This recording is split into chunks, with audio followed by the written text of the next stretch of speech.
All right, here are 6 things that you never want to talk about when you're in the house you're looking to buy. Okay? You don't know who's watching. You don't know who's listening. You don't know who's got security video. You don't know anything about it. You don't want to mention these 6 things while you're in the house. Okay? And if you watch till all the way to the end, I got a special free bonus for you. Okay? So stick around.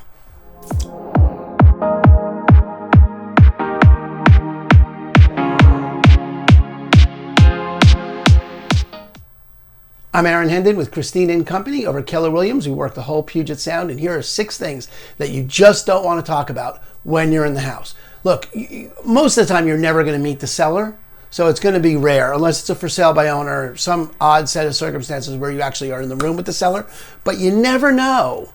You never know if they have video. You don't ever want to be discussing these 6 things because they could just squash the deal or force you to pay more money. Okay? So one is, while you're in the house, you don't want to talk about, oh my God, this is my dream house, right? Oh, this is great. Now, maybe if there's a multiple offer situation and you're trying to schmooze up the seller and you really want to let them know how much you love the house, great. Maybe you're going to write them a letter, fine. But in the house, for 99 times out of 100, especially in a shifting market where there's less competition, you don't want to let on how much you like the house, okay, while you're in the house. That's one, okay? Just keep all that for the car.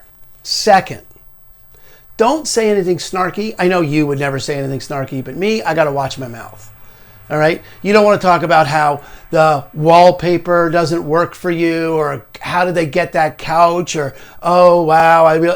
No. You're not going to comment on their paint choices, on their carpet choices. You're not going to comment on the house. You're not going to say anything remotely negative about the house while you're in the house.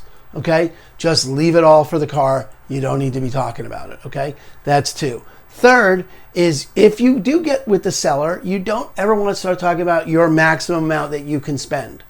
You don't want to get in any conversations about how much you could spend or how much you're looking to spend. You just want to leave all that to your agent, or if you're shopping on your own, you don't want to talk about it while you're in that house. You don't want to give them a hint as to how high you could go. Why would you do that? You don't want to let them know how high. They don't need to know that information. They have an offer price. You're going to write something based on that offer price. They don't need to know anything about your situation. Okay? 4 is, don't start talking about remodeling.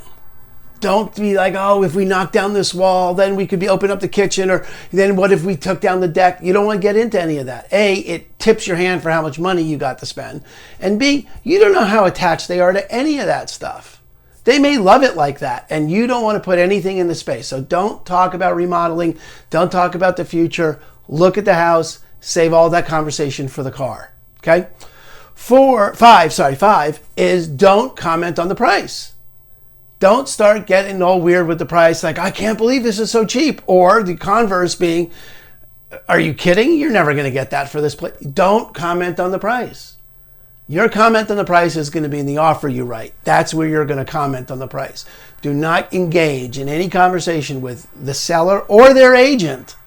Because frankly, with their agent, if you happen to meet their agent, which is also not that common, but at an open house or something, you could be with their agent and you don't want to tip your hand to the agent. You don't want to get that agent, and you don't know who's related to the seller.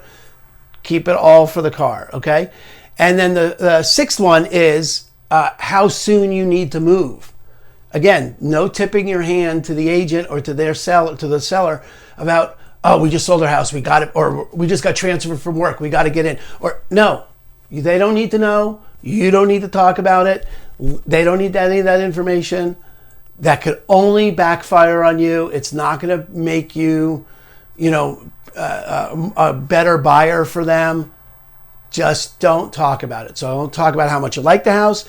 Don't say anything negative or snarky about them or about their house or about their choices of how they decorate it or any of that. Don't do any of that, right?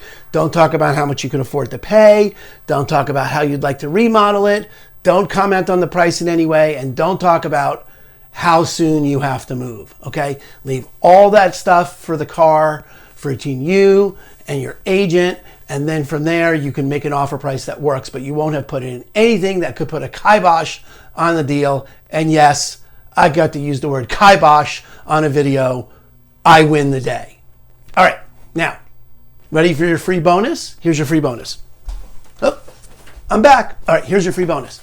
My book, Shortchanged by Shortcuts. 44 surprising ways that people rip themselves off when buying or selling their home.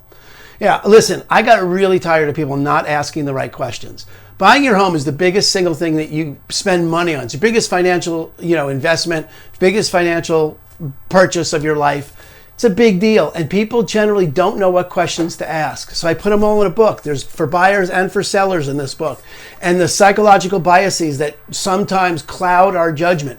I'm happy to get you a copy for free. Just subscribe to the channel, hit the little, the notification bell, and put a comment below that you want a copy of the book, and I'll get you a copy of the book. Okay? So there you go. There's your free bonus for watching the whole video. Let me know what questions you have about buying or selling our home, and subscribe to the channel, and I will talk to you later.